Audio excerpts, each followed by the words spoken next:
श्री स्वामी समर्थ सर्वांना। कोजागिरी पौर्णिमा ही 2024 मध्ये 16 ऑक्टोबर बुधवारी साजरी केली जाणार आहे। आपल्याला कोजागिरी पौर्णिमेच्या दिवशी किंवा त्या अगोदर ह्या वस्तू आपल्याला घरी घेऊन यायच्या आहेत आणि कोजागिरी पौर्णिमेच्या दिवशी आपल्याला ह्या वस्तूंची पूजा करायची आहे। असं म्हणतात की या वस्तू जर का आपण घरी आणल्या किंवा आपल्या घरामध्ये ह्या वस्तू असेल तर आपण या दिवशी जर का ह्या वस्तूंची पूजा केली तर माता लक्ष्मी कधीही आपलं घर सोडून निघून जात नाही।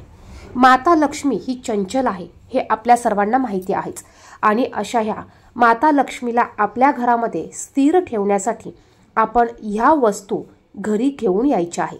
आता जर का तुमच्याकडे ह्या वस्तू अगोदरपासून असेल तर तुम्ही ह्या वस्तू आणण्याची गरज नाही।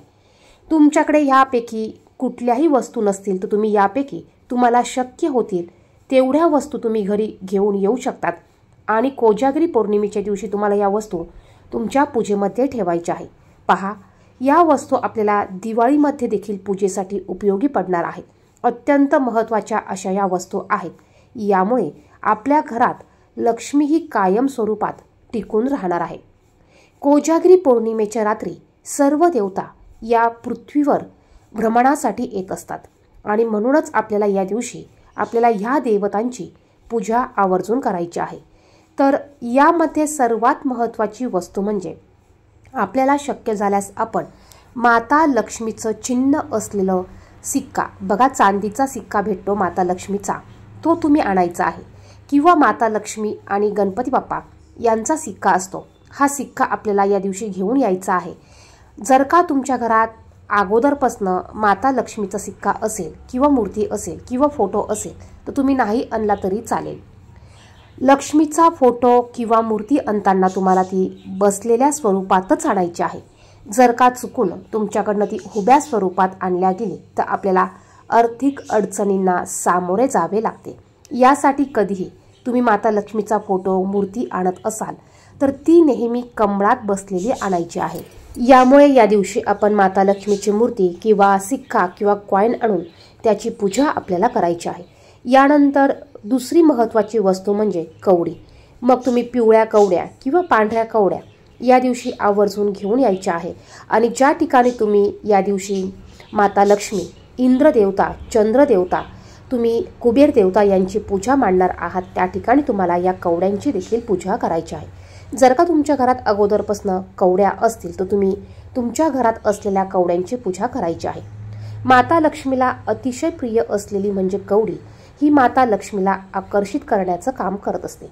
ज्या घरामध्ये ह्या कवड्यांची पूजा केली जाते त्या घरात माता लक्ष्मी ही अखंड वास करते, त्या ठिकाणी माता लक्ष्मी ही आकर्षित होत असते।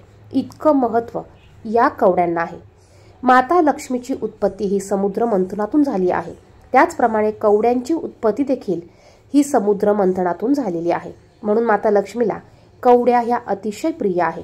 या दिवशी तुम्ही कवड्या आणून त्यांची पूजा करू शकतात आणि यानंतर तुम्ही ह्या कवड्या कायम स्वरूपासाठी तुमच्या देवघरात पूजेसाठी ठेवू शकतात किंवा मग तुम्ही त्याची पोटली बनवून तुम्ही तुमच्या तिजोरीमध्ये देखील ह्या कवड्या ठेवू शकतात आणि प्रत्येक वेळेस तुम्ही प्रत्येक पौर्णिमेला त्याचप्रमाणे लक्ष्मीपूजनाला तुम्ही ह्या कवड्या काढून याची पूजा तुम्ही करू शकतात।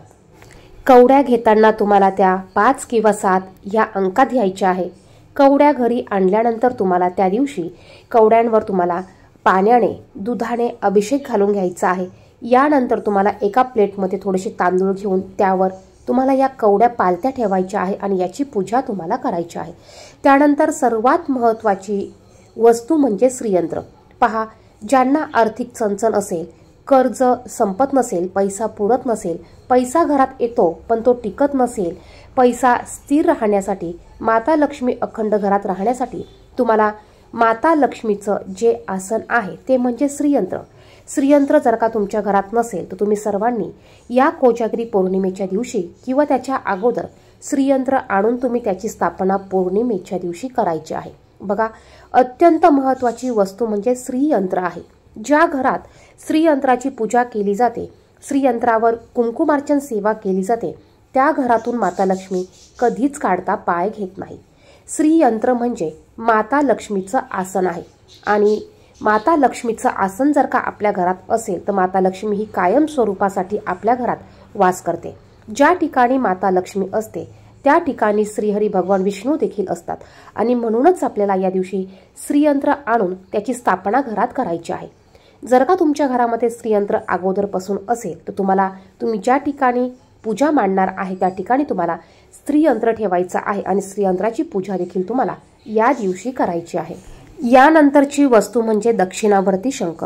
जर का तुमच्या घरात दक्षिणावर्ती शंख नसेल तर या दिवशी तुम्ही आवर्जून दक्षिणावर्ती शंख आणायचा आहे।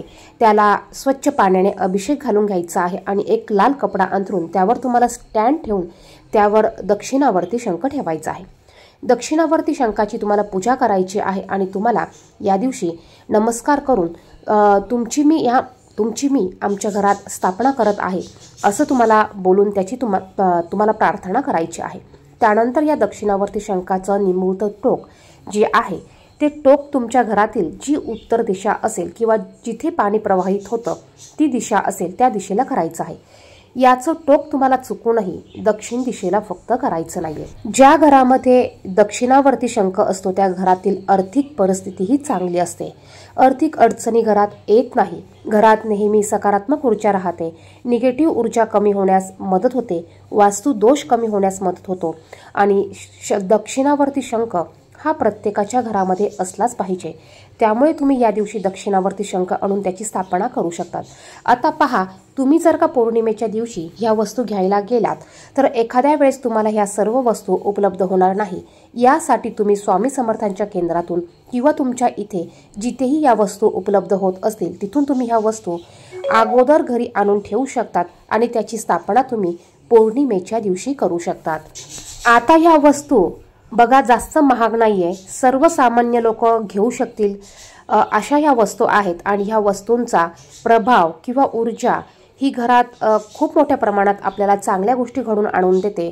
ज्यांना आर्थिक अडचणी असतील त्यांनी ह्या वस्तू नक्की घरात आणा, नक्की याची स्थापना करा आणि यावर सांगितलेल्या सेवा ह्या नेहमी करा। जर का ह्या वस्तू आणून नुसत्या ठेवल्या तरी याचा उपयोग होत नाही। या वस्तू आणल्यानंतर विशिष्ट तिथीला यावर काही सेवा करायची आहे। यामुळे नक्कीच आपल्याला आर्थिक लाभ होऊ शकतो आणि आपण केलेल्या कष्टाला, आपण करत असलेल्या कष्टाला नक्कीच आपल्या नशिबाची साथ ही मिळू शकते। पहा, तुम्हाला यातील ज्या वस्तू आणणं शक्य होतील तितक्या वस्तू तुम्ही घेऊन या। नेक्स्ट टाइम पुन्हा बाकीच्या वस्तू तुम्ही आणू शकतात।